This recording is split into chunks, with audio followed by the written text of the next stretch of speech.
Our next guest is an anti-aging physician who says that hormone imbalance is at epidemic levels. Although people are living longer, they're living much more stressful lives with symptoms such as forgetfulness, mood swings, sleep disturbances, and loss of sex drive.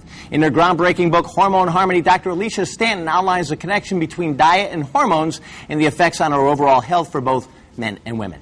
I got to tell you, thank you, Dr. Stanton, for joining us. Thank you. Unbelievable. There's so many different things going on in the world right now, and I found in my own life, just some of the changes that, I've experienced. And I can't be getting older, but, we want to talk a little bit. Let's start out with what's happening with, some of the women in our lives. When you look at the mood fluctuations that are going on, a lot of different things that are happening with women's hormones as they age, it's not necessarily just connected to childbearing, right? It's definitely not connected to childbearing. Childbearing may start some of those imbalances, but it's really connected to what's happening every day in their lives, what they're eating, what their stress levels are, what their exposure to toxins might be, and how they're sleeping and lifestyle things. Now, what are some of the first things that women notice? People think that hot flashes are the herald for menopause and hormone issues, but loss of sex drive, low energy, forgetfulness, weight gain, sleep issues, and just really not feeling yourself, not being who you are is a real key to hormone imbalance. Now, what age is that normally starting with women? It's funny, when I was practicing OBGYN, I used to start seeing it in women in their even early 30s. And they'd say, I'm having the mood swings and the hot flashes and everything, but it can't be menopause because I'm not that old. Right. And they're right, it wasn't menopause, but the hormone imbalances can really mimic menopause. So even as early as your 30s, you can have issues there. All right. Now, what are the 6 key hormones that work in concert? That's a big issue here. The 6 key hormones are estrogen, progesterone, testosterone, cortisol, insulin, and thyroid. And there are other hormones, but those are the real 6 key ones that if they can stay in balance, you're feeling pretty good overall. Now, but you're talking about how keeping them in balance, and it has a lot to do with lifestyle and with diet. So how do we go about it? I mean, you could say it, but how do you actually start to practice it? Well, the interesting thing about trying to keep the hormones in balance, you're right, one of the keys is that cortisol is our stress hormone. That's the hormone that helps us, fight or flight, get out of a problem, do what we need to do. And it's life-saving in the short term, but it can be an issue if it's high for a long period of time. The building block to make cortisol, progesterone, also makes a lot of the other hormones. So if you are very stressed or you're eating the wrong foods, creating stress, your body diverts production of hormones to cortisol, and you don't make estrogen and progesterone and testosterone the way you should.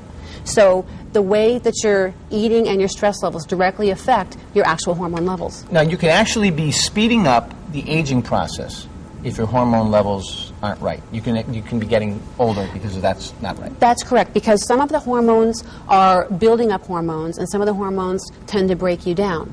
And if they are out of balance, you may have more of the hormones that are breaking you down, like cortisol and insulin and those things, and less of the hormones that are really helping to build your body up, like testosterone and thyroid to help your metabolism. It's so strange because it's almost like a science, but it's something that we have to work into our everyday practice, and it should become normal to us.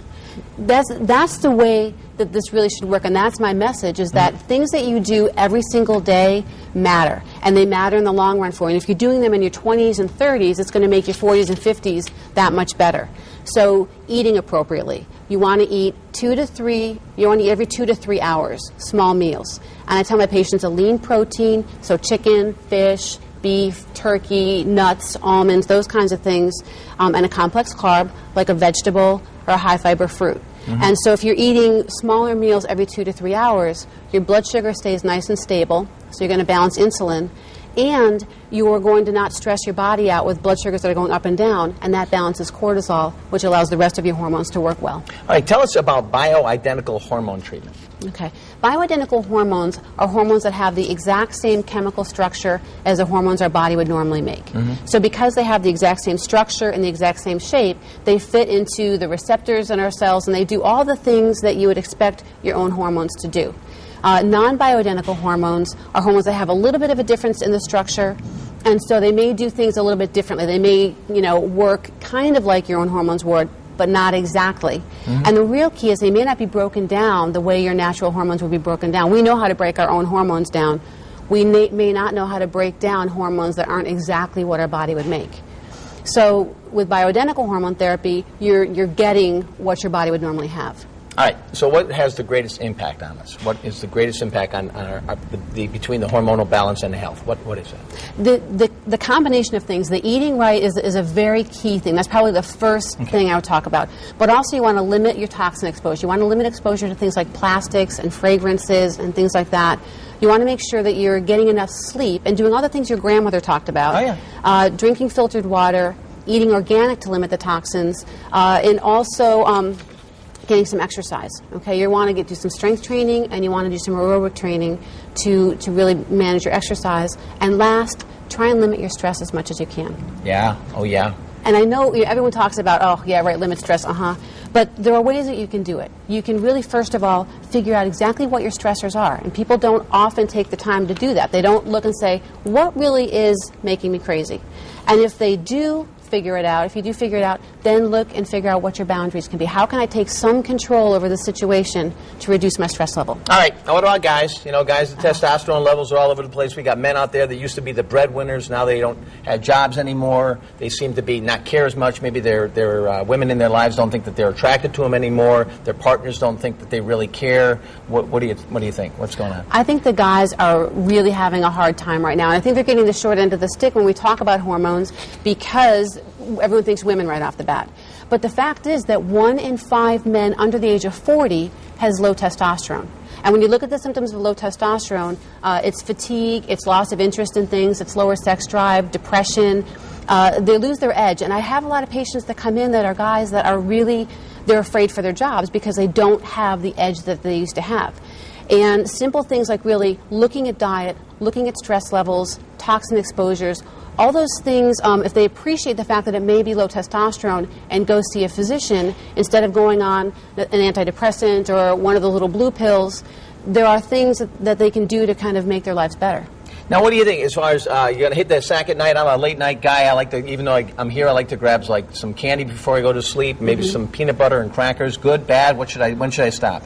What I would do is, if you're grabbing something before you go to bed, keep it still that lean protein complex carb. So the peanut butter is good. If you could do peanut butter on an apple or almond butter on an apple, that's even better. Hummus and vegetables, things along those lines. You know, I love my chocolate too, but if you can have a little bit of chocolate and dark chocolate especially, and put nuts with it or something to blunt the sugar response, that's going to make a difference. All right, because that's really the key, is taking care of it and working together and talking things through. Exactly. I mean, husbands and wives need to understand there's no quick fix. Exactly. A lot of it has to do with, eating properly and correctly. The name of the book is Hormone Harmony. And special thanks to our friends over there at Brush and Floss. Our health segments would not be possible at all. Before you go, just for people to keep in mind, the number one thing right now that is driving people into this stressed out situation, you say take a break. Tell me how to take a break. Take a recess, you said. Explain how you should take a recess. Take a recess. One of the things that I do, even in traffic, okay, if I find that my blood pressure is going up and I'm stressing, I will stop and I will take 5 slow, deep breaths. And that's enough to start lowering your cortisol and allowing you to respond to something rather than react. And it's funny because my husband always knows if I'm getting stressed because he'll just hear me kind of take a deep breath and he'll be like, okay, what's the matter? So it works. Just take it down a notch. Yes. Yeah, people are always telling me to take it down a notch. All right. Alicia, thank you so much. Thank you. Really appreciate it.